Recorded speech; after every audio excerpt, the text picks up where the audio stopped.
Hey, what's up, guys? Just heads up, I'm pretty sick, so if I'm hard to understand, I apologize, but I'm trying to hold my word. I've been sick for the past week and a half.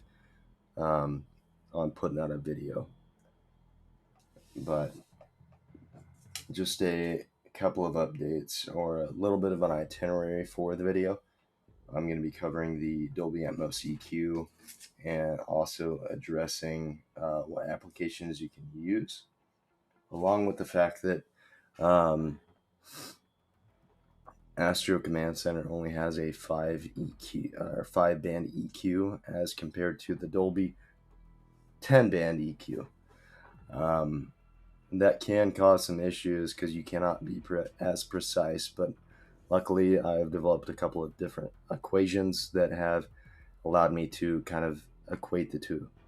Um, after that, after covering all the EQ stuff, I'm going to be giving you guys a little bit of tips and tricks onto what weapons and attachments have experienced buffs as of the most recent update, because I know how frustrating it can be to be using one weapon, all of a sudden it doesn't seem to work anymore. You're like, what the hell? What do I do?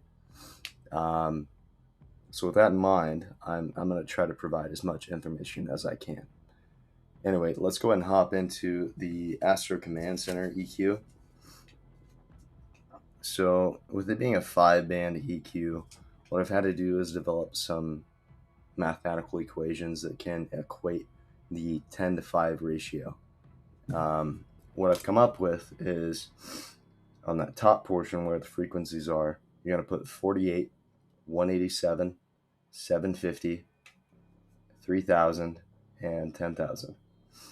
Then we're going to put for the dB on 48 is 5, 187 is going to be 4, 750 is going to be 4, 3K is going to be 1, and then 10K is going to be -2.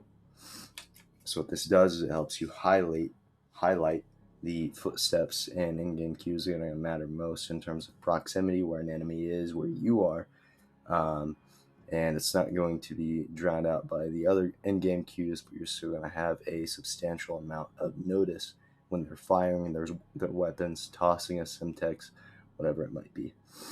Now, the Atmos EQ, on the other hand, is, of course, going to be in the description of the video.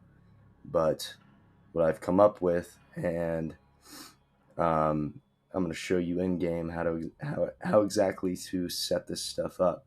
But you're going to want to use home stereo. We're no longer on boost headset audio. Okay, that's not what this update's calling for. So the Atmos EQ is going to look like 8, 10, 12, 11, 6, 5, 4, 2, -1, and 1. So again, that's 10 bands. So once you guys kind of go through and you get that set up, some other things to address are going to be the unlocks. Now, a lot of you guys are probably going to understand this stuff already, but I'm going to go through it real quick, so no need to fast forward. So we have a new sniper and a new submachine gun. The sniper is that Victus, right? It's pretty effective. It does have one-shot headshots and upper neck threshold, but anything below that, you're gonna probably need to hit 2 headshots, especially in Warzone. The BAS P submachine gun is quite effective. I would level it up, throw on the attachments I'm going to specify in a little bit, and just see how you perform with it, because this does vary individually. It has a fairly fast TTK, time to kill. Also, they did add back the combat record, so that's nice if you guys actually care even a fraction about how your performance is, how well you're doing in game. The assault rifle they added back in is the M13. and the way you unlock that is through Warzone DMZ. Which is dumb because like if you paid for the game, you should be able to unlock it in game, right? You would think, but no, they're making you pay a free-to-play game, Warzone DMZ, kill a professor, pick up the assault rifle, and exfil. That doesn't make sense to me. Maybe it's just me. It's just them trying to make sure people play the new game mode so they didn't waste a ton of time on it. The new game mode's alright, in my opinion, but it's not that great because there's still quite a few bugs in it, as there is in the regular Warzone. Anyway, they updated it to where if you stick somebody with a drill charge in multiplayer or even in Warzone, then it will kill them in one go. Because what it used to be is the Semtex, if you stuck them, it would kill them in one go. But the drill charge, if you stuck the riot shield and it drills through the shield and hits them, they wouldn't die. I don't know how that makes any sense to these developers, the whole 3,000 of them, but that's just what we're dealt with because this is Infinity Ward. Let's keep that in mind. All right, so the other thing is the Cast-Off 545 got a buff. The Cast-Off 74U got a nerf. The M16 got a buff. The STB got a nerf. The FTAC battle rifle got a buff. The Val 46 got a buff. That's a sub. SO14 got a buff as well. Whenever it comes to full auto hip fire, it's more accurate than it used to be, and the damage is higher. So the overall flinch that you or an enemy will experience when it comes to getting hit with a bullet is also going to increase. These are all things you guys need to keep in mind if you're trying to be competitive. When it comes to subs, the FSS Hurricane also got a buff. The Minibok got a nerf. PDSW, I thought this thing was fantastic already, but it got a buff as well. So, there's that. When it comes to attachments, this is what I'm specifying here. This is what is most effective. Again, this is thanks to XclusiveAce. Underbarrel, the FSS Shark Fin 90. You don't have any negatives to adding this attachment, which makes it a pure positive. The Phase 3 grip. I can't remember exactly what the benefits are, but I believe it has something more to do with weapon sway and hipfire. So it does depend on your playstyle. You guys are going to have to test this stuff out. The PX Pineapple is just an overall more accurate, controls the recoil, especially vertical. And that's what you guys are going to have to go off of when it comes to underbarrels. When it comes to muzzle, keep in mind this pertains to specific weapon classes.